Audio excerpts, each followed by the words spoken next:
Now, there's certain kinds of fish that when you fillet them out, they have like red meat here, and striped bass, white bass, we call them stripers up here, but white bass, they'll have a red meat on the fillet right here, and that can get kind of iffy tasting. So what you do when you fillet those out is you hold your knife blade up just a little bit, be it this knife here, or electric one. When you go down along that backbone, hold it up just a hair, and what that'll do is that'll cut that red meat off of there, and you won't have as much to clean up. Just hold your knife blade up a little bit instead of down like this against the skin. Hold it just a little bit up and slide it, and you'll cut a lot of that red meat off, and that'll make for a lot more palatable meal for you. And this is the method you use on all scaled fish, that I do anyway. Crappie, bluegill, perch, walleye, every fish with scales can be cleaned this way except for northern and muskie. That's a different process, and I've got that'll be on this video too. So we got that. We're going to go ahead and get this piece here out of here, this rib meat. Now remember, the rib meat, go right down the top of the ribs. See, here's the ribs sticking up. Go right down, just a little bit off of them. Hold your knife down and go right around there. And you see how that comes away from there? Now we got 4 beautiful fillets right here today. I mean, that's enough for me and my wife to have a really nice meal.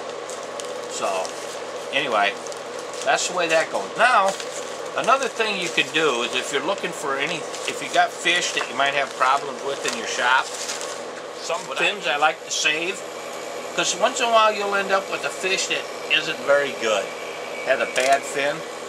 What I do is I cut that fin off like so, and I'll lay that out, and I'll card that just like I would any other fin. And that way, when it dries, I got a fin. I use these fins sometimes on other customers' fish. They'll have a tail, a spawning bass, so the lower part of the tail will be wore off, or the fins will be real ragged. And I'll keep those fins, and this one's tail is shot anyway. So what I'll do is I'll keep this anal fin too. Sometimes they get kind of ragged. We'll card that up too. Anyway, sometimes you'll have a left and right fin. Some fins are better than others. Like, see, this fin here is kind of ragged here, so we won't keep that. But anyway, that's what I do. I save everything. And this one that we did earlier, and you'll have different sizes too. So we're going to go ahead and get him out of here. We're going to save this fin right here. Turn him over and save the other side. So we got a left and right side, a matching set. Anyway, that's kind of neat. That's one of the tricks you learn at the trade, you know. And if you want, you can even save the tail, you know. I've done about everything. I've saved everything, and most of the time you end up finding a use for them. Let me see how I got that. Save most of that tail thing. You can always trim it up after it dries.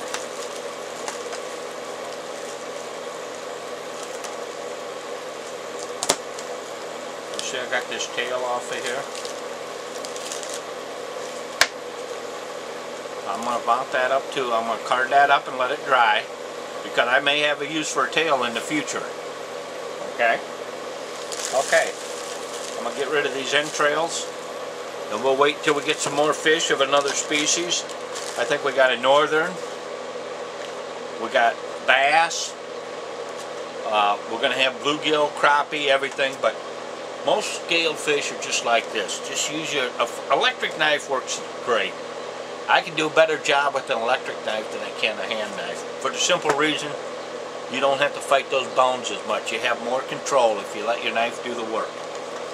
Okay, we're going to save this other bass here and start mounting a bass video. My wife and I, we went out yesterday. We caught some nice catfish. There's a couple different ways to do catfish. You can either skin them and fry them that way, which is the way I grew up with fish. We never filleted anything when I was a kid.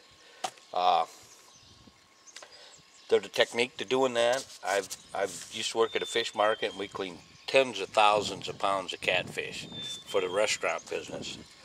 And the first thing you do when we're going to do that one first. The first thing you do is what we call, so you wouldn't get horned, is we would clip this back fin right here and break that. Otherwise, you end up to get seriously horned on that.